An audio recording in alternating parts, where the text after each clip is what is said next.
Hi friends, இது Ford icon car 2005 model. இது power window work ஆகலை. என்ன ஆச்சுன்னு பார்ப்போம் வாங்க.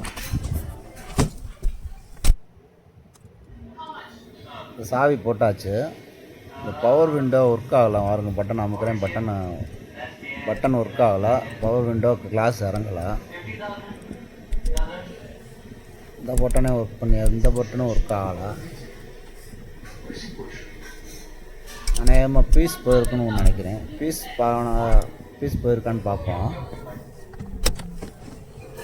பீஸ் பாக்ஸு ஸ்டேரிங் கீழே தான் இருக்கும்.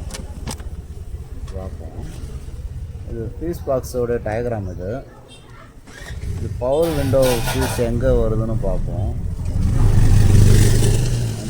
அஞ்சாவது பீஸு. அது இப்படி வச்சு பார்த்தா 1 2 3 5 இந்த வரிசையில் தான் பார்க்கணும். வெப்சைட்லேருந்து என்னணும்.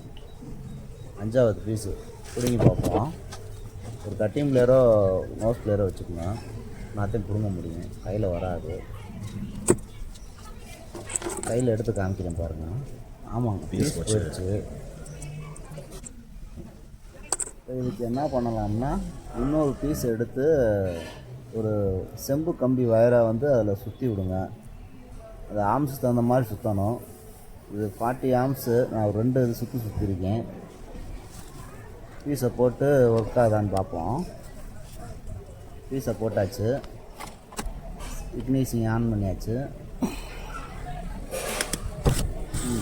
நல்லா ஒர்க் ஆகுதுங்க. இப்போ பீஸ் தான் போயிருக்கு. இந்த மாதிரி உங்கள் காரில் அந்த மாதிரி கம்ப்ளைண்ட் இருந்தால் பீஸ் பாக்ஸ் எங்கே இருக்குன்னு பார்த்து அதில் விண்டோவுக்கு என்ன பீஸ் வருமோ அதை பார்த்து பீஸை சேஞ்ச் பண்ணி பாருங்கள்.